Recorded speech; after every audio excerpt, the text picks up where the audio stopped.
پاکستان کے معاشی استحکام کے لیے برادر ملک سعودی عرب پیش SIFC ایپیکس کمیٹی سے سعودی وفد کی ملاقات۔ Army chief general Asim Munir کی بھی شرکت۔ سعودی وفد کو سرمایہ کاری کے لیے منصوبوں پر تفصیلی بریفنگ۔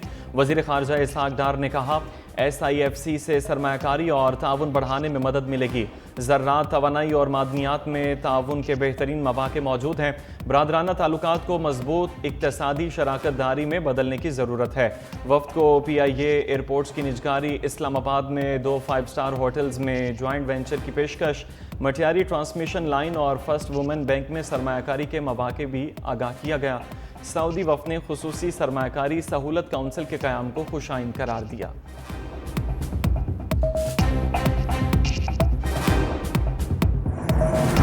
پاکستان اور سعودی عرب کا اقتصادی تعاون کو مزید فروغ دینے کا عزم۔ صدر آصف علی زرداری سے سعودی وزیر خارجہ شہزادہ فیصل بن فرحان کی ملاقات۔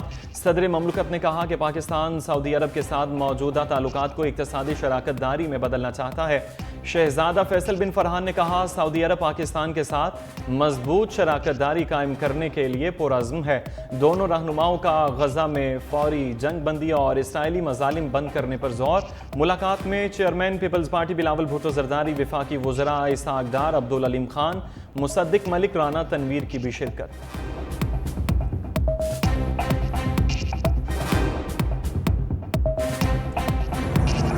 پاکستان اور سعودی عرب کا تمام شعبوں میں اسٹریٹجک شراکت داری کو مزید مستحکم کرنے پر اتفاق۔ سعودی وزیر خارجہ شہزادہ فیصل بن فرحان کی وزیر اعظم سے ملاقات۔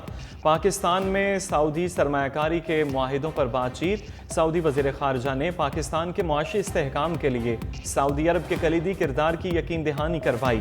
مشرق وسطیٰ کی کشیدہ صورتحال پر بھی تبادلہ خیال۔ پاکستان اور سعودی عرب کا علاقائی امن و استحکام کے لیے مربوط کوششوں پر زور۔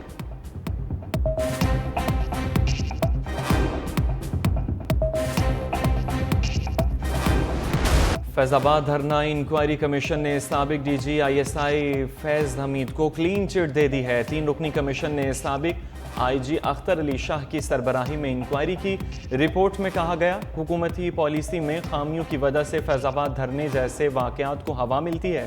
شاہد خاقان عباسی، احسن اقبال، شہباز شریف نے ادارے یا فرد کی سہولت کاری سے انکار کیا۔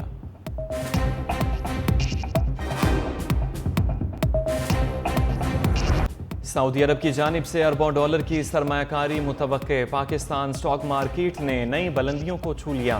ٹریڈنگ کے دوران 100 انڈیکس 71,000 کی حد عبور کر گیا۔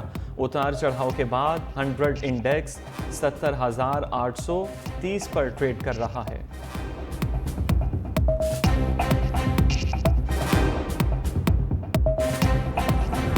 مہنگائی کے سطح عوام کے لیے بری خبر۔ حکومت نے پیٹرولیم مصنوعات کی قیمتوں میں اضافہ کر دیا۔ پیٹرول 4 روپے 53 پیسے فی لیٹر مہنگا۔ نئی قیمت 293 روپے 94 پیسے ہو گئی ہے۔ ڈیزل کی قیمت 8 روپے 14 پیسے بڑھا دی گئی۔ نئی قیمت 290 روپے 38 پیسے فی لیٹر مقرر۔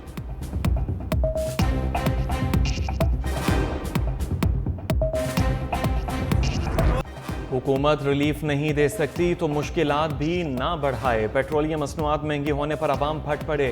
ملک بھر میں عوام غم و غصے کا شکار۔ کہا حکومت ریلیف فراہم کرنے میں مکمل ناکام ہو گئی۔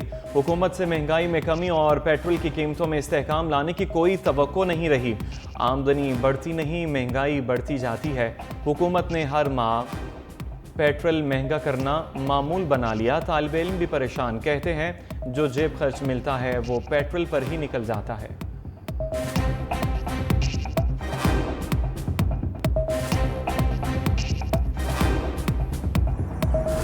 وزیر خزانہ نے اسٹرکچرل اصلاحات کے لیے 2 سے 3 سال مانگ لیے۔ محمد اورنگزیب کا کہنا ہے پاکستان IMF سے بڑے اور طویل پروگرام کی تلاش میں ہے۔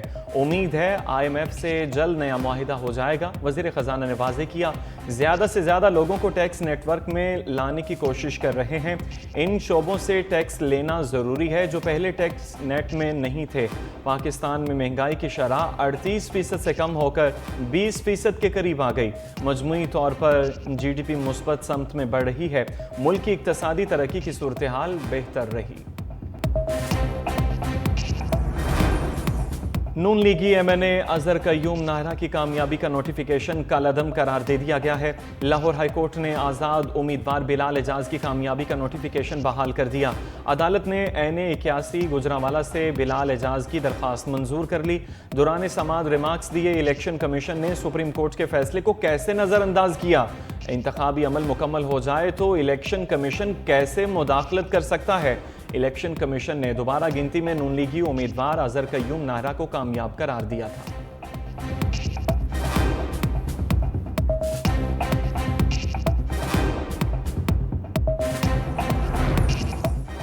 وزیر اعلیٰ مریم نواز اچانک مری کے تحصیل ہیڈ کوارٹرز اسپتال پہنچ گئیں۔ او پی ڈی میں مریضوں کی لمبی لائنیں دیکھ کر برہمی کا اظہار۔ مریضوں کو انتظار کرانے پر ایم ایس کی سرزنش۔ وزیر اعلیٰ مریم نواز نے اسپتال کے مختلف شعبے اور وارڈز بھی دیکھے۔ مریضوں سے مفت ادویات کی فراہمی بارے بھی دریافت کیا۔ وزیر اعلیٰ مریم نواز نے خواتین سیکیورٹی گارڈ کے کہنے پر تصویر بنوائی اور اسے گلے لگا لیا۔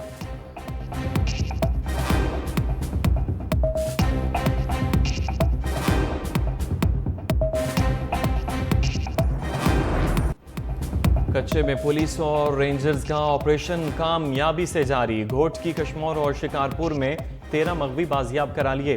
سینئر وزیر سندھ شرجیل انعام میمن کی کراچی میں نیوز کانفرنس۔ کہا نگران حکومت کے دور میں بدامنی میں اضافہ ہوا، جلد ڈاکوؤں کا صفایا کر دیا جائے گا۔ وزیر اعلیٰ مراد علی شاہ صورتحال کی خود نگرانی کر رہے ہیں۔ منشیات کے خلاف کریک ڈاؤن شروع کر دیا، صوبے کو منشیات سے پاک کریں گے۔ 19 اپریل سے کراچی میں پیپلز بس سروس کے مزید روٹ شروع کر رہے ہیں۔ 20 اپریل کو میرپور خاص میں پیپلز بس سروس کا آغاز ہوگا۔ Orange on green line B R T کے لیے مفت شٹل سروس چلائیں گے۔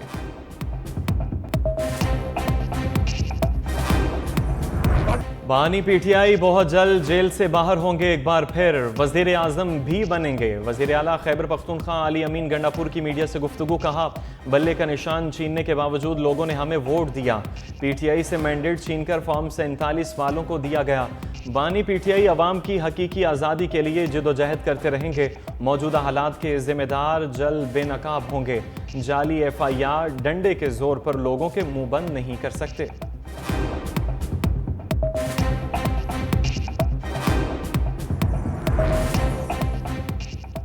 روٹی 15 روپے، نان 20 کا ہی بکے گا۔ پنجاب بھر میں مہنگی روٹی اور نان بیچنے والوں کے خلاف ایکشن جاری۔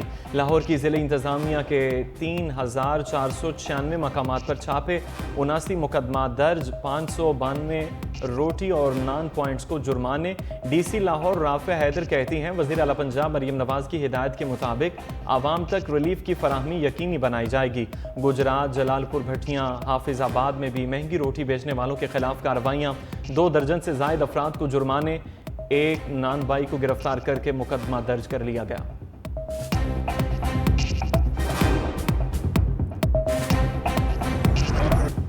حکومت کی جانب سے روٹی کی قیمت کم کرنے کے باوجود تنور مالکان کو منافع ہو رہا ہے۔ صوبائی وزیر خزانہ مجتبیٰ شجاع الرحمان کی میڈیا سے گفتگو۔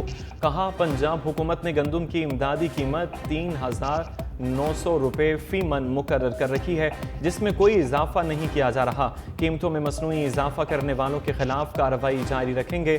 عالمی منڈی میں پیٹرولیم مصنوعات کی قیمتوں میں بے پناہ اضافہ ہوا۔ حکومت کی کوشش ہے قیمتیں کم سے کم رکھیں۔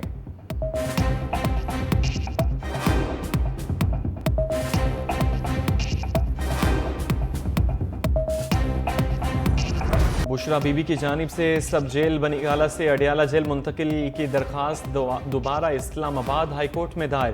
اسلام آباد ہائی کورٹ کے جسٹس میاں گل اورنگزیب نے عدم پیروی پر درخواست خارج کر دی تھی۔ درخواست میں کہا گیا ٹریفک جام کے باعث عدالت پہنچنے میں تاخیر ہوئی۔ وکلا نے عدالت پہنچنے میں جان بوجھ کر تاخیر نہیں کی۔ بشرا بی بی کی اڈیالہ جیل منتقلی اور اس سے متعلق تمام درخواستیں بحال کی جائیں گی۔